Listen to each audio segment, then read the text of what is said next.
The rain fell hard on the tin roof of Eli's cabin. It was a cold night on the edge of the farming zone, far from the big cities and even farther from any war. Eli, a quiet man with gray in his beard and a scar over one eye, sat near his fireplace. He lived alone. Just him and his old dog Max. Eli liked the silence, the peace, the way the rain washed the world clean. But that night something was different. Max growled, his ears rising, his eyes fixed on the front door. Then Eli heard it too, a soft knock, not strong, just a gentle tap like someone afraid to be heard.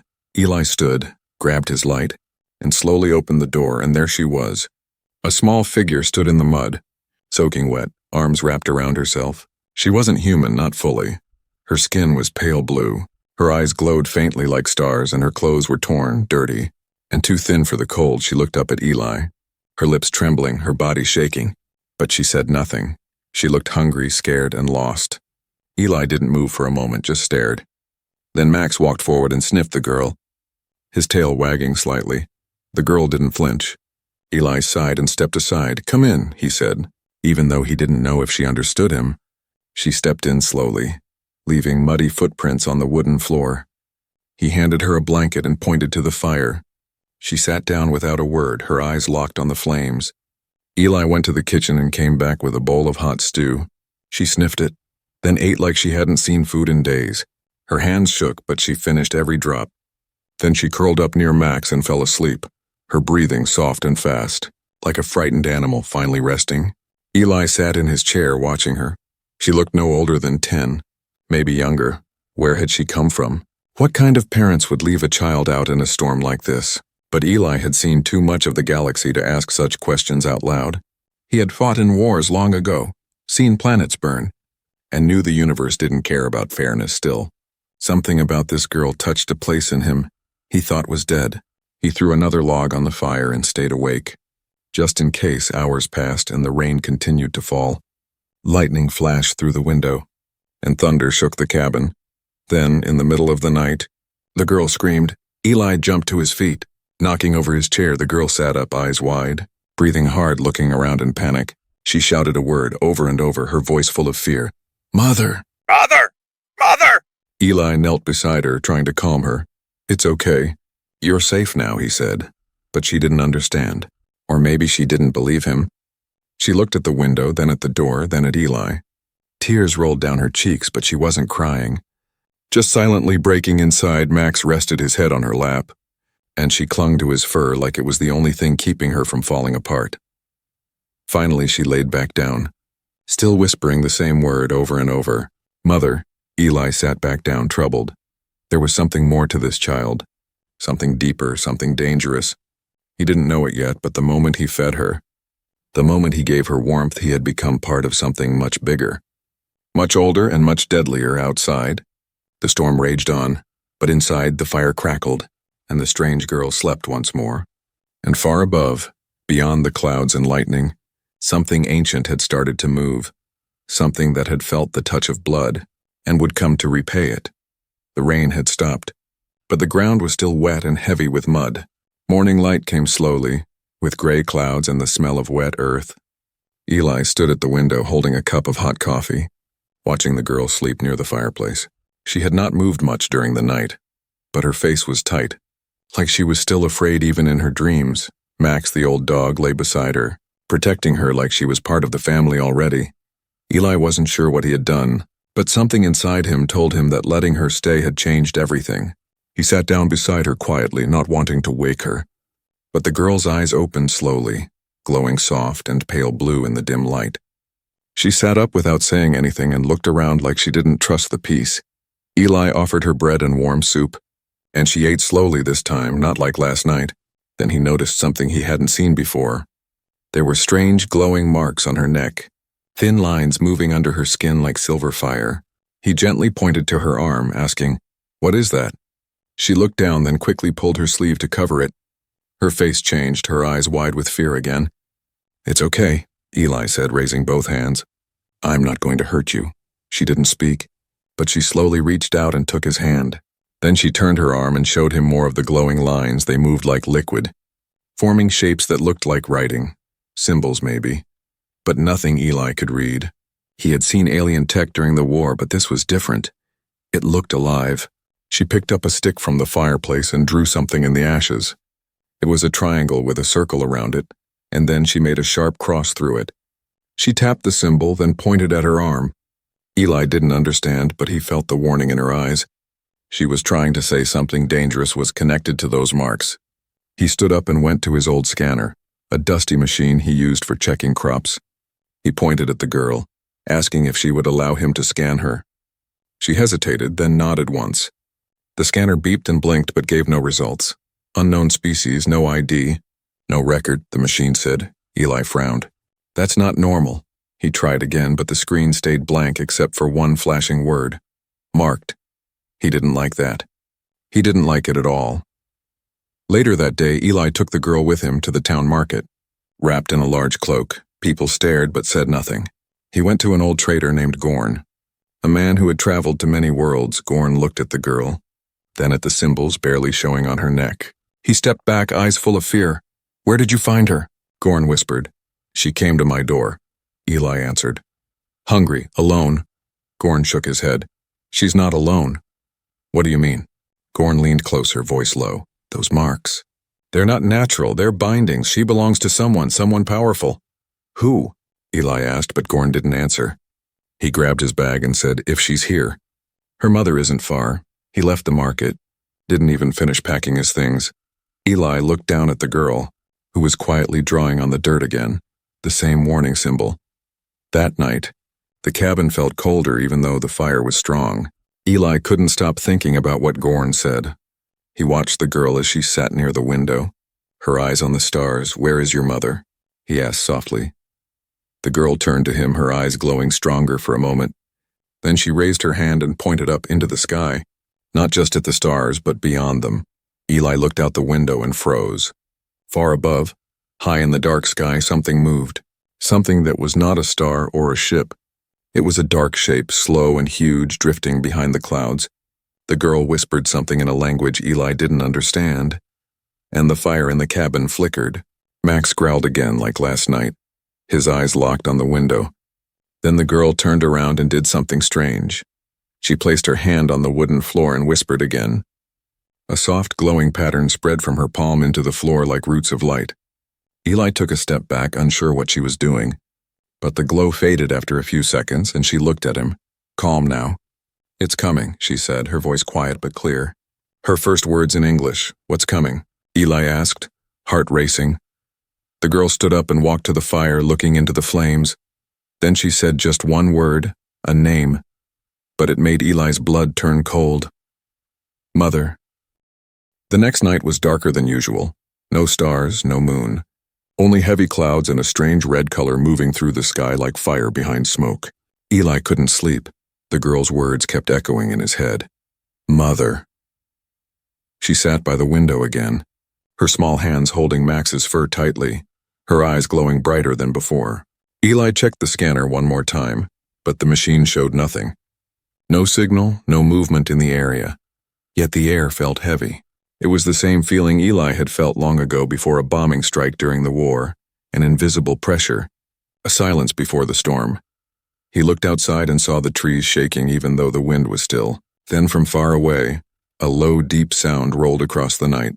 Like thunder that didn't end, Max began barking. And the girl stood up suddenly, staring toward the forest. Eli ran to the door and looked out. The ground trembled under his feet. And from the distance came a light, not white, but red and pulsing. A shadow moved across the sky, huge and broken like a falling mountain. What in God's name? Eli whispered. The girl turned to him and said softly, Mother comes, before he could ask what she meant. A bright flash blinded him. Something massive crashed into the forest nearby. Shaking the earth, birds screamed and flew away, trees fell, and the night was filled with the sound of tearing metal and roaring fire. Eli grabbed his old rifle and pulled the girl toward the basement. Stay down there, don't move, he shouted. She didn't listen. She just kept looking toward the forest, whispering something in her strange language. The cabin lights flickered and died, leaving only the firelight dancing on the walls. The scanner on the table beeped once, then burned out completely. For a moment there was silence. Then a voice came from outside, soft, deep and not human. It wasn't speaking English. but every word carried power, like thunder wrapped in ice. The girl's eyes filled with tears, and she answered in the same language. Her voice small but full of emotion. Eli froze, listening to the strange sounds that didn't belong on any human planet. Then he saw a shadow moving through the fog outside the door, tall and shaped like a person but larger, with long flowing hair that shimmered like smoke. He reached for his weapon, his hand shaking. The door handle turned slowly, creaking. Eli raised his rifle and shouted, "Don't move!" The door opened, and the light from the fire revealed her. She was taller than any human woman, her skin dark like silver metal, her eyes bright red, glowing like coals in the dark. Armor made of bone and crystal covered her body, cracked in places as if she had come through fire. Each step she took left small sparks on the floor. Her face was beautiful but cold, like a statue carved by war itself. She looked at Eli once, then past him to the little girl. Her voice filled the cabin, deep and echoing. "You touched my blood," she said slowly, the words broken but clear in English. Eli didn't understand. "What are you talking about?" "She was starving." The woman tilted her head, her eyes scanning him from head to toe. "She lived because of you," she said. "And now you are marked." Eli lowered his rifle slightly. "I didn't mean any harm. I was just helping her." The woman looked at her daughter and spoke in their own tongue again. The girl ran to her mother and hugged her leg, crying. For a brief second, the alien mother's hand rested gently on her daughter's hair. Then she looked back at Eli, her expression cold again. "You have done what few humans dare," she said. "But do you know what that means?" Eli shook his head. "No." The woman stepped closer, and Eli could feel heat coming from her armor like it was alive. "When one of my kind accepts food from another species, it is a bond of life," she said. "You have shared blood through mercy." Her red eyes dimmed slightly. "That bond cannot be broken." Eli felt the weight of her words, like invisible chains wrapping around him. "So, she's my responsibility now?" he asked. The alien woman's mouth curved into a strange smile. "In your words, yes." She turned toward the fire and stared into it. "Long ago, my kind ruled stars. We needed no help, but now, we are hunted, broken, scattered." She looked back at Eli. "My daughter's hunger called me across the void, and I came." Eli didn't know what to say. The girl wiped her tears and smiled weakly at him. "Eli, good," she whispered. Her mother's face softened for just a moment, but then her eyes went cold again. "You fed her," she said. "Now, your world is on our path." Eli took a step back. "Wait, what do you mean?" The woman looked toward the window, her eyes glowing brighter again. "They will come for her, and when they do, they will burn everything." "Who will?" Eli asked, his voice tense. "The ones who marked her," the mother said. "They will not stop." The wind howled outside, and the cabin walls groaned under the pressure. Eli could feel something building in the air. Energy. Power. Danger. The woman stepped toward the door, and the fire dimmed as she moved. Before she left, she turned one last time, her red eyes meeting his. "Keep her safe, human," she said. "For when she calls again, I will return." Then, without another sound, she walked out into the darkness. The door closed on its own. Eli stood frozen. The rifle still in his hands, the girl walked over and touched his arm, her eyes full of sadness and fear. "She will come back," she whispered. Eli looked at the door, then at the forest outside, where smoke still rose from the crash site. "I know," he said quietly, but deep inside, he wondered if the next time she came back, it wouldn't be as a mother, but as a weapon. The crash site in the forest still smoked the next morning. Eli stood at the edge of the trees, looking at the long scar burned into the earth. The alien ship was gone, vanished without a sound in the night, just like the woman who called herself the girl's mother. But the ground still burned warm, and strange symbols were carved deep into the soil, glowing faintly with silver light. Back at the cabin, the girl was quiet, watching from the window, her small hands gripping the wooden frame. She hadn't spoken much since her mother left. She only whispered sometimes in her sleep. Words Eli didn't understand. Names that sounded ancient and heavy. Eli sat at his table, staring at the strange object the alien woman had left behind. It looked like a piece of her armor, sharp, black, and covered in moving symbols. When Eli touched it, it buzzed like a heartbeat, then went cold. He kept it wrapped in cloth now, but even through the fabric, he could feel it watching him that evening. He tried to speak to the girl. "What are they?" he asked softly. "Your people, your mother." She sat on the floor with Max by her side, drawing in the ashes of the fireplace. She drew a tall shape with horns, then a small circle, then a third shape with fire around it. Eli looked at the picture. "Is that you, your mother, and something else?" She nodded, then pointed at the fire shape and said just one word. "Hunters." The word chilled Eli, more than the cold wind outside. "Are they coming?" he asked. The girl didn't answer, but she stood and walked to the door. She opened it, looked up at the sky, and whispered, "They always come." That night, Eli had strange dreams. He saw stars dying, ships made of bone flying through storms, and a child's voice crying for help. When he woke up, the cabin smelled of smoke. But the fire was out. He rushed outside and saw it. Across the sky, in giant burning letters written in a language he didn't know, was a message. But somehow he could still read it. "Return the blood." The words hovered above the forest, glowing red and bright like angry eyes, then vanished into the clouds. The girl was already outside, standing barefoot on the cold ground.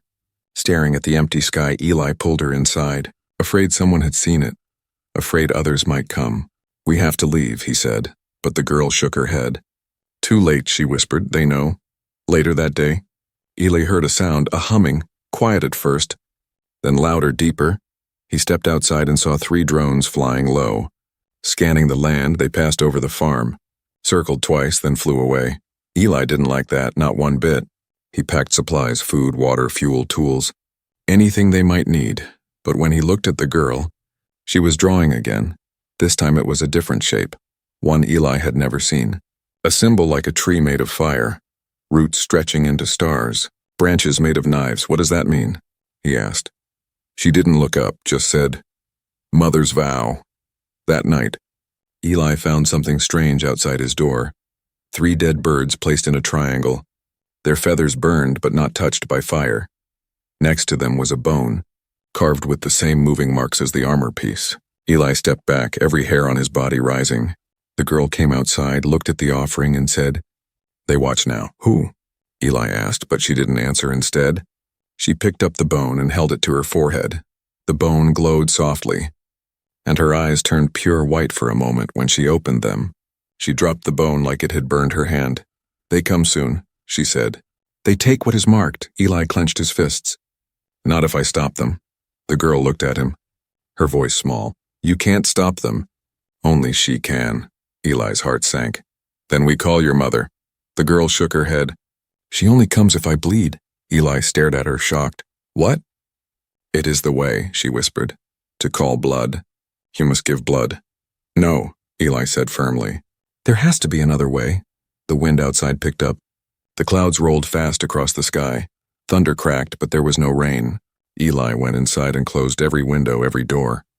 He took out the old rifle, checked the rounds, and placed it near the door. The scanner still didn't work, but the cabin lights blinked once, just once, and then stayed dark. Then came the knock. Soft at first, then louder, then heavier, like something with claws was testing the door. Max growled deep in his chest, standing between the girl and the door. Eli picked up the rifle, heart pounding. The girl stood beside him, her eyes glowing again, brighter than ever. "They are not here for me," she said, voice like wind. "They are here for you." "For me?" Eli asked, confused. She nodded. "Because you fed me." The door creaked, and a shadow moved outside the window, tall, thin, wearing armor of light and bone. Eli aimed his rifle, finger ready, breath tight, and from behind him the girl whispered, "Now you know what it means to be marked." Days passed, and no more knocks came, no shadows outside the windows, no glowing sky messages, no drones humming in the wind. But Eli didn't relax, he stayed alert, one hand always near his old rifle, one eye always on the sky. Yet strangely, peace returned, slow, quiet, and unexpected. The girl began to change, her eyes still glowed, but now there was light in them that wasn't fear. She followed Eli around the farm, copying him, learning, watching. She fed the chickens and gave each one a name. One was Fluffy Fire, another was Queen Egg, and a third she simply called Boom. Eli didn't understand the names, but when she said them, she giggled.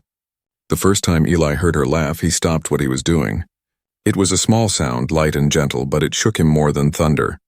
He looked at her smiling, and she looked back, her smile wide and bright. She had never smiled like that before. Not when she ate, not when she slept. Not even when her mother had come, something had changed. Eli started teaching her more words using pictures and simple things. She learned sky, fire, tree, and home. One morning she pointed to herself and said, "Lena." Eli blinked. "Is that your name?" She nodded proudly, "Lena." And so finally, the girl had a name. Eli wrote it down in an old notebook, and Lena smiled when she saw the letters. She copied them over and over, filling the page. Then she added a small picture of herself holding Max's paw. That evening, they sat near the fire, sharing bread and soup. Lena hummed a strange tune. A lullaby from her world, maybe. Soft and haunting, Eli asked gently. "Can you tell me about your mother?" Lena looked into the flames, her smile fading. "She is strong," she whispered, "strong like stars." "Is she good?" Eli asked. Lena was quiet, then said, "She is." "My mother," Eli didn't push her. "Some stories take time to come out, and some pain hides deep, even in glowing eyes." The next day it rained again, but not heavy. Just a soft drizzle that made the earth smell alive. Eli gave Lena a red cloak to wear outside, and she ran through the puddles with Max chasing her. For a moment it looked like any normal child playing. No hunters, no war, no danger, just life. Eli stood by the porch watching, and felt something he hadn't felt in years. Hope. Later, Lena helped him fix the old fence, using tools carefully like he taught her. She used too many nails, but smiled proudly anyway. When they sat down to rest, she pulled out a piece of chalk and drew on the barn wall. It was a picture of Eli, her, Max, in the cabin with a big sun overhead. But something was strange behind the sun. She drew a shadow, a dark shape with wings. "What's that?" Eli asked, pointing. Lena's smile faded a little. "It watches," she said softly. Eli looked up at the real sky, where no shape could be seen. But the air had changed again. That night Eli cleaned his rifle again, checked the fuel in the truck, and made sure Lena's bag was packed. Just in case, but Lena sat near the window, calm and quiet. "Do you want to leave?" he asked. She shook her head. "This is home. You feel safe here?" She nodded. "With you." Eli wasn't sure what to say, so he just sat beside her. They watched the stars together, not speaking. Then Lena said, "You saved me with food. I save you with choice." Eli turned to her, confused. "What choice?" Lena touched her arm, where the glowing marks had faded slightly over the past few days. "If I ask, she comes again, but not gentle this time." Eli understood. "Your mother comes to destroy." Lena nodded. "To protect. But if she protects you by hurting others, is that protection?" Eli asked quietly. Lena looked away, unsure. A tear rolled down her cheek, glowing faintly in the dark. "I don't want fire," she whispered. "I want garden, I want Max, I want laugh." Eli smiled softly. "Then we make that real." Lena looked at him. "Even if they come?" "Even then," Eli said. "We fight for good things, not just survival." She leaned against him. "Small and warm." "Eli is not like others," she whispered. "Eli is good blood." That night, she slept peacefully, no nightmares, no screams. Just quiet breathing. Eli sat awake, listening to the wind in the distance far beyond the trees. A flicker of red light glowed for a moment. It faded quickly, but Eli saw it. A warning maybe, or a reminder. But inside the cabin, laughter had returned. And that, he decided, was worth everything. The silence didn't last. One morning, long after the red message in the sky had faded, Eli saw a flash of light near the mountains. He stood still, eyes narrowing, breath slowing. It wasn't lightning, and it wasn't a falling star. It was the silent flash of a ship entering the atmosphere. Military? Not alien. Lena was feeding the chickens, laughing at Boom chasing a bug. Eli didn't tell her right away. Instead, he quietly loaded the truck, filled the gas tank, and checked the maps he hadn't touched in years, just in case. But by afternoon it was already too late. The government had found them. 3 ships flew overhead, black and sharp like knives in the sky. No lights, no signals, just quiet death. Eli told Lena to hide in the basement, but she looked at the ships and shook her head. "They come for me," she said softly. "Not you." "That doesn't mean I'll let them take you," Eli said, voice firm. She smiled faintly. "You are stubborn." "I'm still standing, aren't I?" he replied, trying to keep his voice steady. The ships landed a mile away, but Eli knew how this worked. They would come in quietly, surround the place, and move fast. He had seen it before. He pulled out the old comm device, one he hadn't used since the war, and tried to reach someone. Anyone. But no signal came back. The air around the cabin grew heavy. Max barked wildly. Pacing near the door, sensing danger, Lena stood in the center of the room, hands at her sides, eyes glowing with that strange light again.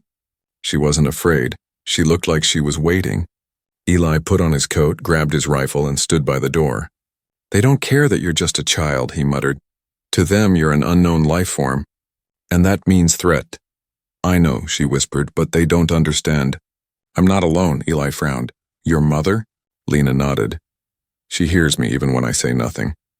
As the sun dipped low behind the trees, soldiers arrived, not loud, not clumsy. These were trained men, dressed in black armor, faces hidden behind masks. They moved like shadows, 10 of them at first, more waiting behind. Eli stepped out onto the porch. "Rifle down, hands up, stay calm," he said. "There's a child inside, she's not dangerous." One of the soldiers pointed a scanner at him. The other raised a weapon. "By order of Galactic Command, turn over the alien asset," the lead officer said coldly. "She's not an asset, she's a person," Eli replied. "Turn her over," the officer repeated, "or we take her by force." Eli's jaw tightened. "You'll have to go through me." There was a pause. Then, without warning, a stun round hit Eli in the chest, sending him crashing to the porch floor. Lena screamed from inside, but the soldiers were already storming in. Max leapt at one of them, biting hard into the armor, but was kicked aside with a blast of energy. Lena backed away, her eyes glowing brighter. Her arms raised, strange symbols formed in the air around her hands, spinning and pulsing like a shield. But one of the soldiers threw a net laced with electric lines. It wrapped around her and sent shocks through her small body. She fell, gasping, the light fading from her eyes. "Target secured," a soldier said, lifting her gently but with cold hands. Outside, Eli coughed and groaned, trying to sit up, vision blurry. He saw Lena being dragged away, her eyes searching for him. Lips trying to speak. "Let her go," he whispered. The last thing he saw before blacking out was the shadow of the ship rising into the sky. Carrying her away, silence returned, but it was a dead, heavy silence. Not peace, but absence. When Eli woke up, the cabin was half-burned. The front porch broken, the chickens gone, and Max limping in circles, whining. He crawled to the remains of the fire, still warm. Then he saw it. On the table, the bone piece the mother had left behind was glowing. It hadn't done that before. Eli stood up slowly. His hands shaking, he picked it up and it pulsed once, twice. Then a wave of energy rushed out from it like a breath being released. High above, in deep space, something stirred. In a temple of dark glass and floating bones, a figure opened her red eyes. She stood, her armor forming around her body like living metal. The spear beside her glowed bright, humming with rage. A voice whispered across the stars, small, broken, but hers, mother. And the deadly mother answered. She rose from her throne, and all around her stars began to flicker. The military base stood in silence, its walls high, its weapons locked and ready. Deep underground, Lena sat in a cold glass room. Hands chained, eyes closed, she was quiet now. Not speaking, not glowing. The guards called her harmless, weak, just a child. But they didn't see her hands twitching, her lips moving without sound. She wasn't crying, she wasn't begging. She was calling miles away. Eli drove an old truck across the valley, his face bruised, body aching, eyes full of fire. Max sat beside him, still limping but growling low. They had followed the ship's path, stolen a map, and tracked signals only he could read. He wasn't a soldier anymore, but he still knew how to fight. And he had made a promise, he would not let them take her. Above the earth, the stars blinked out one by one. Then a tear opened in the sky, wide and burning, and she came. The alien mother arrived in a ship made of bone and fire, wrapped in glowing symbols that screamed across the airwaves. The military scanners went crazy. Alarms blared, red lights flashed. "She's here," a soldier whispered. The base commander stared at the sky, eyes wide. "That thing's not a ship," he said slowly. "It's a weapon." The ship landed outside the base with a crash that shook the mountains. The gates melted before she even stepped through. She walked alone, not with an army, not with guns. She carried only her spear, tall and bright, humming with power. Soldiers surrounded her, rifles raised, drones above. Tanks rolling forward. "Stop." The commander shouted through speakers. "You are entering protected Earth territory." She said nothing. One step forward and the ground split under her feet. Another step and the tanks froze, their systems dead. She raised her hand, and every drone in the sky fell like stones. Still the soldiers aimed, still they fired. Energy rounds hit her armor, but did nothing. She didn't bleed, she didn't even blink. She moved like lightning, and in seconds, the battlefield was silent. No one was dead, but all were down. Weapons crushed, machines broken, then she stopped. Right in front of the glass room where Lena was held. From inside, Lena opened her eyes. Her hands glowing again. The chains snapped like paper. The door shattered. Lena stepped forward, her mother waiting with open arms. But Lena didn't run to her, she stood still, watching her mother with new eyes behind them.